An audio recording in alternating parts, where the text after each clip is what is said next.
नमस्कार, रिपब्लिक महाराष्ट्र न्यूजमध्ये आपल्या सर्वांचं स्वागत। पाहूया बातमीपत्र विस्ताराने। परभणी जिल्ह्यातील पूर्णा तालुका येथील झिरोपाटा येथील हायटेक रेसिडेन्शियल स्कूलमध्ये संस्थाचालक पती पत्नीने विद्यार्थ्याची टीसी आणण्यासाठी गेलेल्या उखळद येथील पालक तथा वारकरी संप्रदायातील हबप जगन्नाथ पांडुरंग हेंडगे यांना सदर संस्थाचालकांनी जादा फीसची मागणी करत त्यामुळे त्यांनी जबर मारहाण केली होती। यात पालक जगन्नाथ हेंडगे यांचा दुर्दैवी मृत्यू झाल्यानंतर संस्थाचालक दाम्पत्य फरार झाले। त्यांच्या विरुद्ध पूर्णा पोलीस ठाण्यात खुनाचा नोंद झाल्यानंतर अद्याप फरारी आहेत। त्यांचा शोधार्थ जिल्हा पोलिसांनी वॉन्टेड प्रसिद्धी पत्रक जारी केले आहे। दरम्यान या सदरील गुन्ह्यातील फरारी आरोपींना तात्काळ अटक करावी, हे प्रकरण जलदगती न्यायालयामध्ये चालवून त्यांना फाशीची शिक्षा द्यावी, अशी हेंडगे कुटुंबियांना न्याय द्यावा अशी मागणी जोर धरू लागली असताना उखळदकर ग्रामवासीय व पंचक्रोशीतील असंख्य महिला पुरुष नागरिकांनी परभणी जिल्हा कचेरीवर जन आक्रोश निषेध मोर्चा काढला होता। यावेळी उपस्थित मान्यवरांनी पोलिसांविरुद्ध जोरदार ताशेरे ओढले। रिपब्लिक महाराष्ट्र न्यूज साठी अहमदपूर, लातूर। आज जी परिस्थिती आमची होत आहे ती त्यांच्या लेकरावर पण झालीच पाहिजे आणि माझ्या वडिलांना न्याय मिळालाच पाहिजे आणि त्यांना फाशीची शिक्षा झालीच पाहिजे, म्हणजे झालीच पाहिजे।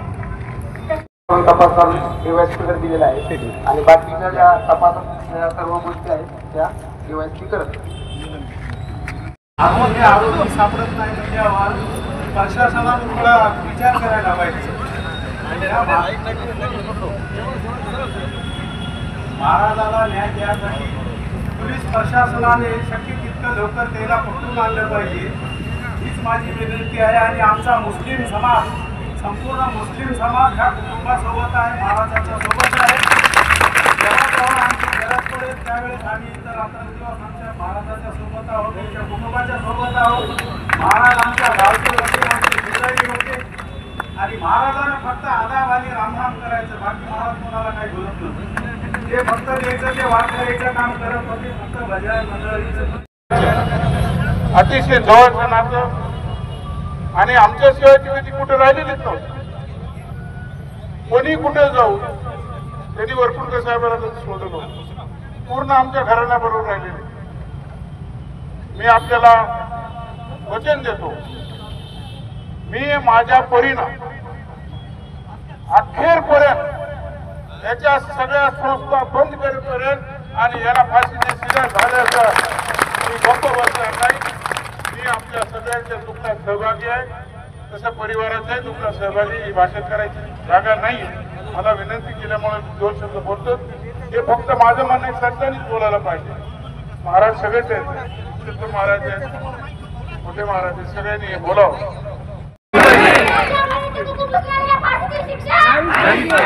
मी प्रशासनाला एक विनंती करू इच्छिते, हा काही साधा सुद्धा गुण नसून हा बी प्लॅन मॉडेल आहे। कारण की त्याची नातेवाईक त्यासोबत गेले होते, त्याला बाहेर उभं केलं आणि एकट्याला अंगलात बोलून सीसीटीव्ही कॅमेरा बंद करून त्याचा मर्डर केलेला आहे। अशा प्रकारे निर्गुण हत्या करणाऱ्याला फाशीची शिक्षा झालीच पाहिजे, फाशीची शिक्षा झालीच पाहिजे, फाशीची शिक्षा झालीच पाहिजे। आणि एकट्या माणसाला मारलेलं नाही, ती कोणती रत्नमाला बाई आहे, तिने सुद्धा मारलेलं आहे। म्हणतात स्त्री ही मायेचं प्रेमाचं प्रतीक असते, अशी असते काही स्त्री तिला एका वडिलांना एका पतीला तिने मारलेलं आहे, अशा स्त्रीला सुद्धा फाशी शिक्षा झालीच पाहिजे, अशा स्त्रीला सुद्धा फाशीची शिक्षा झालीच पाहिजे। या महाराष्ट्रामध्ये सावित्रीबाई फुलेंनी काय केलं? मुलीची टीसी वापस घेण्याच्या अनुषंगानं ज्या वेळेस ते त्या ठिकाणी गेले असता त्या संस्था चालकाच्या पत्नीनं अमानुष असं त्या ठिकाणी मारहाण केली आणि मारहाण झाल्यानंतर त्याच ठिकाणी त्यांचा त्या ठिकाणी मयत झाले। ही सगळी घटना ज्यावेळेस ही कळाली त्यावेळेस मी ताबडतोब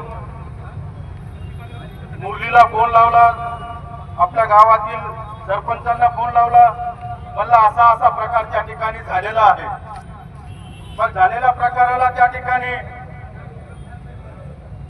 सर्व गावकरी त्या ठिकाणी गेले घटनास्थळावर। घटनास्थळावर गेल्यानंतर पोलीस स्टेशनला ज्यावेळेस हे गेले तर पोलीस स्टेशनला गेल्यानंतर मला एकच पोलीस प्रशासनाला प्रश्न विचारायचा आहे की 6:30ला ही घटना झाली आणि FIR तुम्ही 12 वाजता नोंदवला, हे कुठंतरी आम्हाला पटण्यासारखे नाहीये. ज्या वेळेस आम्ही 6:30, 7, 8 वाजता त्या ठिकाणी गेलो तर तुम्ही आम्हाला लवकरात लवकर FIR त्या ठिकाणी नोंदवला पाहिजे होता, गुन्हा नोंदवला पाहिजे होता. 302 सारखा गुन्हा त्या ठिकाणी तुम्ही का प्रलंबित झाला? ज्या वेळेस या ठिकाणी आपले पोलीस अधीक्षक त्या ठिकाणी गेले असता, सर्व बाबीची या ठिकाणी शहानिशा केली असता, ताबडतोब SP साहेबांना गुन्हा त्या ठिकाणी नोंद करायला सांगितलं. मग आम्हाला या ठिकाणी मोर्चाच्या माध्यमातून सांगायचं की जो त्या ठिकाणी PI आहे, कोण PI आहे त्या ठिकाणी?